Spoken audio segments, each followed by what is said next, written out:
For more on the upcoming election, I want to bring on Cassie Smedile, the Deputy Communications Director for the Republican National Committee. So, Cassie, when we look at the Biden campaign right now, yesterday he tried to calm some of the concerns of voters when he said that he's been tested for cognitive abilities on multiple occasions. I don't know, maybe I'm just out of touch with that. It's not something I do very frequently, but I guess I'll let that be. Are you concerned at all that the Biden campaign, as they try to suppress him from being in the public, are going to try to get out of the debate somehow? Yeah, it is a valid concern. I mean, they finally let him out of his basement after 89 days to answer a couple of softball press questions. And he seemed to step in it yet again, saying that he's tested routinely for his cognitive ability, although he also slipped up and said that he has not been tested for COVID-19. So that just tells you where the priorities of the Biden campaign are, that they are more concerned about their candidates' cognitive abilities than they are about, I guess, his health. And it is concerning when you see that lack of performance, that low energy performance yesterday where he couldn't recall basic facts. He was making a revisionist history out of his career. I would be very concerned if I was his handlers, and I'd try and get him back in the basement as quickly as possible.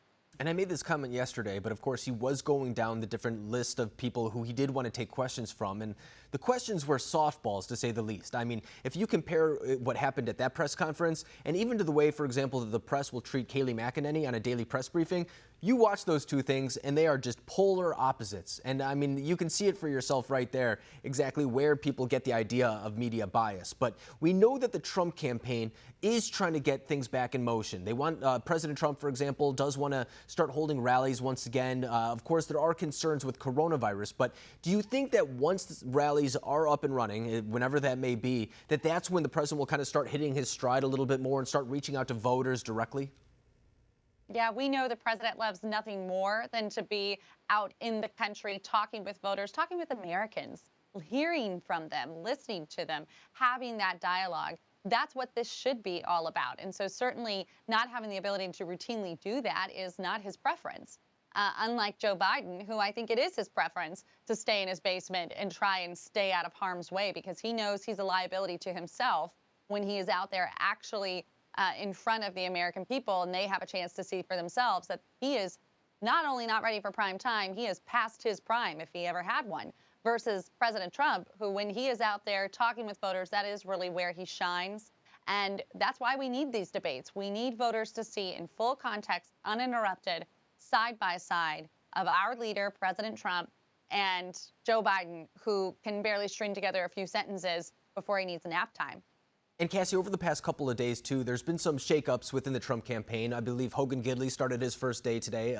He's a big name coming, of course, from the White House to the campaign. So that's got to be a pretty exciting addition on that front. But there are some other minor shakeups going on behind the scenes as well. A lot of people saying that that might be a response to the Tulsa rally, but then a lot of people involved in the Trump campaign, as well as the president himself, saying that's not the case. These are just minor tweaks that are being happened to the campaign.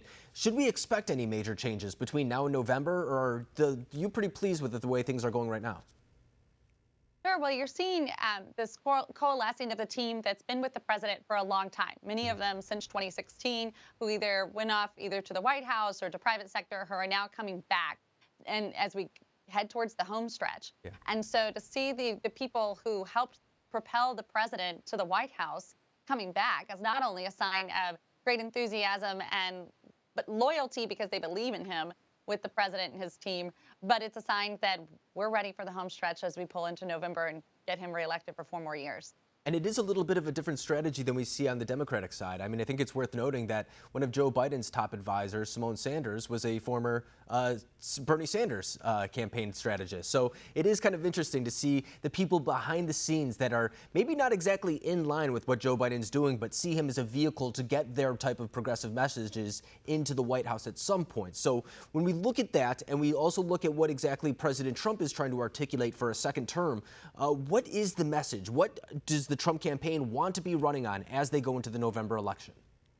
Yeah, I want to spend an extra second on that point that you just made because it's really important. And I think Joe Biden is hoping voters won't notice this, that by surrounding himself with Simone Sanders, Alexandria Ocasio-Cortez, and other radical leftists, that he is saying, I will be the figurehead, the puppet for the radical left. There's nothing moderate or pragmatic about this Joe Biden, and that's really important. And contrast that with President Trump, who just today, this is the implementation day for the USMCA. This is a huge promise made and promise kept. This is going to amount to more than 500,000 new jobs. This is a boon of $2.2 billion to our GDP. And most importantly, this is getting rid of the failed NAFTA deal, the deal that Joe Biden so proudly stood on the Senate floor and supported, and for years since has said he's supported. That's the difference here, is that President Trump is committed not only to getting deals done, but to getting good deals done. And Joe Biden is committed to going whichever way the political whim is pulling him. He has no foundation to stand on because we've seen that he's happy to acquiesce to whoever happens to be in control of the Democrat Party. And right now, that's the radical left.